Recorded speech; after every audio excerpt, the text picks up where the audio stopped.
Hello and welcome to the Unity Craft channel. Today we are going to talk about how to instantiate GameObjects in Unity like a professional developer. So instantiation is something every Unity project does all the time. Enemies, bullets, UI effects, pickups, and if you do it the wrong way, your code quickly becomes messy, slow, and pretty hard to maintain. So today I'll show you a clean architecture approach using factory pattern and object pools.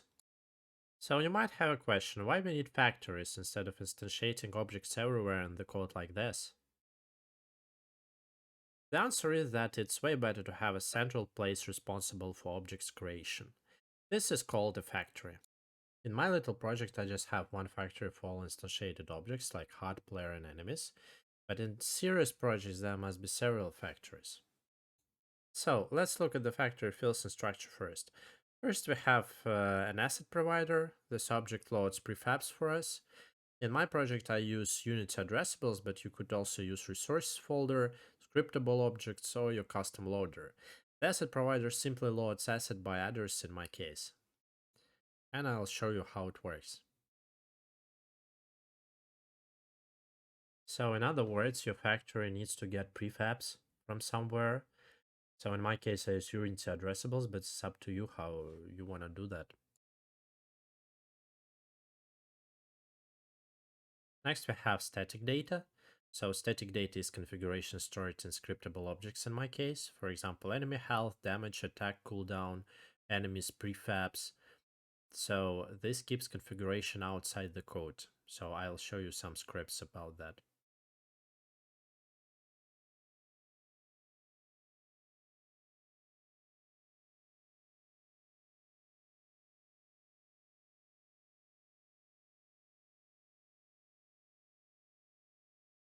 Next, we have object pools. Here I store a pool for each enemy type.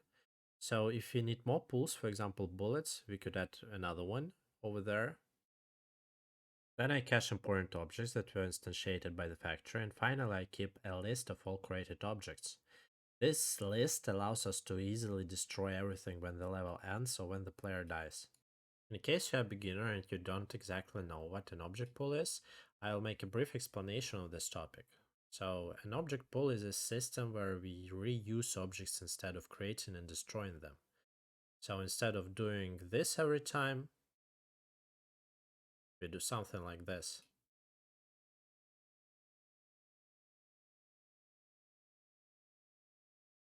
And that's important because instantiate and destroy are pretty expensive operations. So object pools help us reduce garbage collection and they improve performance, especially in games with lots of game objects like bullets, lots of enemies, and so on.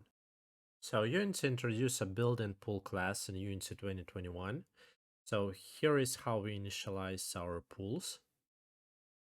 So this constructor requires several parameters. The first parameter is create function. It defines how a new object is created if the pool is empty. In our case, we simply instantiate the prefab. Then we have action on get. This runs when we take an object from the pool. In our case, we simply activate the object. Then there is an action on release. So this runs when we return the object to the pool. In our case, we just deactivate our object. And the last one is the action on destroy. So if the pool becomes too large, Unity may destroy objects. Here we just call Unity destroy method. So as you can see, the constructor also has some optional parameters like collection check, default capacity, and max size. So let's briefly explain them. So collection check checks if the same object is returned twice to the pool. Default capacity defines how many objects are pre-allocated in the pool beforehand. And max size is basically a maximum number of objects stored in the pool. If the pool grows beyond this size, extra objects will be destroyed. For simplicity, we can just keep the default values in this example. So now let's look at the public API of the factory. So these are the objects that our game can create. So it can create HUD, create player, and create enemy with pool. HUD is loaded using addressables. So when we create a player, we also initialize its components. We also connect the HUD with player, health, and subscribe to the death event. So let's check how the enemies are created. So and they are created differently a bit. Instead of instantiating them, we take them from the object pool and then we initialize their components. Health, UI responsible for health bar above the has movement and attack, and finally we subscribe to their death.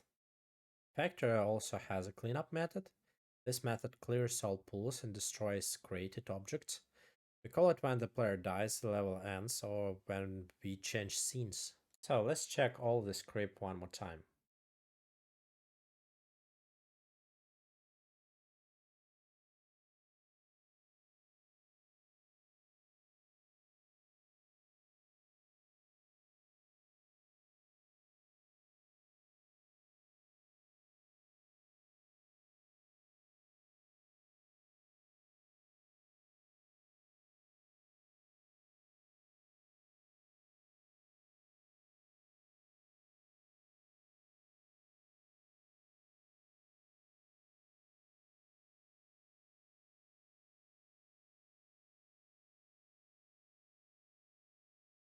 So you might still have some questions like, why do we need this factory? Why do we need this script?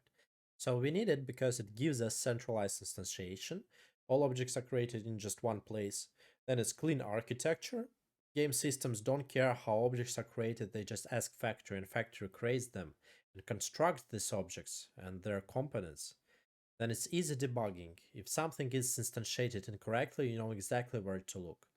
And the last one is easy scaling. If your game grows, you can simply add more factories. So the main last thing about factory is that factory not just instantiates prefabs, it configures and constructs all components and entire game objects, as you can see in the example with enemies creation. So it gives us already game objects to operate. So that's it for today. Thank you so much for watching, and if you want to learn more about Unity architecture and patterns, press like and subscribe to the channel. Thank you guys so much, and see you later.